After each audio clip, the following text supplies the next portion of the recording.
Today we're going to talk about a topic that is generally used throughout our whole accounting journey. It is always used in every transaction that the business incurs to keep us on track about the balances of the elements of financial statements.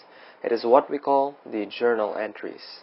So before we go out much deeper about this topic, I just wanted to do a quick recap about our formula: assets equals liabilities plus equity.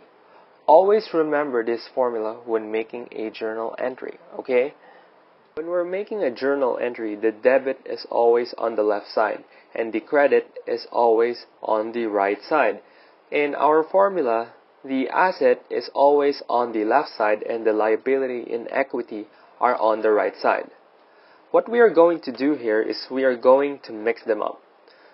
So, knowing that both debits and assets are on the left side, once the asset is posted on the debit side, it is increasing.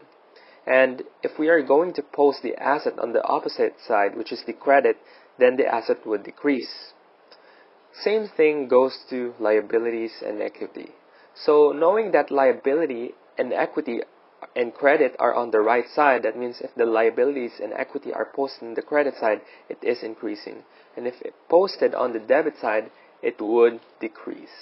As for the income, it is always recorded on the credit side, and as for the expenses, it is always recorded on the debit side.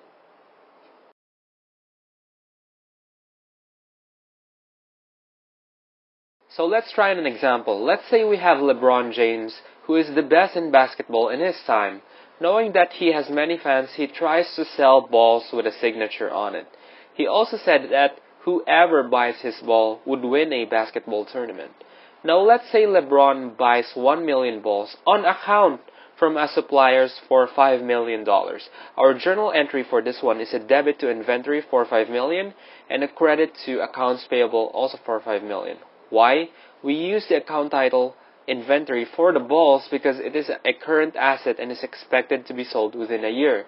We debit the inventory because when you're buying a ball, the inventory, which is an asset, is increasing. And we use accounts payable for the credit because when we buy something from someone, our liability increases, which is posted on the credit side. And account title, accounts payable, is a liability. Let's say LeBron paid $500,000 expenses to put a design on his ball with his signature on it. So our entry for this one is a debit to expenses because once you incur an expense, it's always posted on the debit side. And since the entity already paid his expenses, it means that there's an outflow of cash. If there's an outflow of cash, the asset decreases. That's why we post it on the credit side. What happened next is LeBron sold all of his balls for $10 million to all of his fans. 50% already paid in cash and 50% on account. So our journal entry for this one is a debit to cash for $5 million, a debit to accounts receivable also for $5 million, and a credit to sales for $10 million. We debit cash because LeBron already received the payment 50%, which is an increase in asset cash, and also a debit to accounts receivable. Accounts receivable is used when something is sold to a customer but still unpaid, and a credit to sales because there's an increase in income. Let's say half of the customer who paid on account returned the product because they were unsatisfied.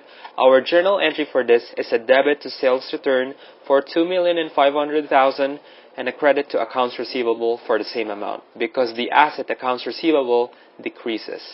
So that's it for now, Accountaholics, but I might do a part 2 video about this journal entries, so I'll see you soon.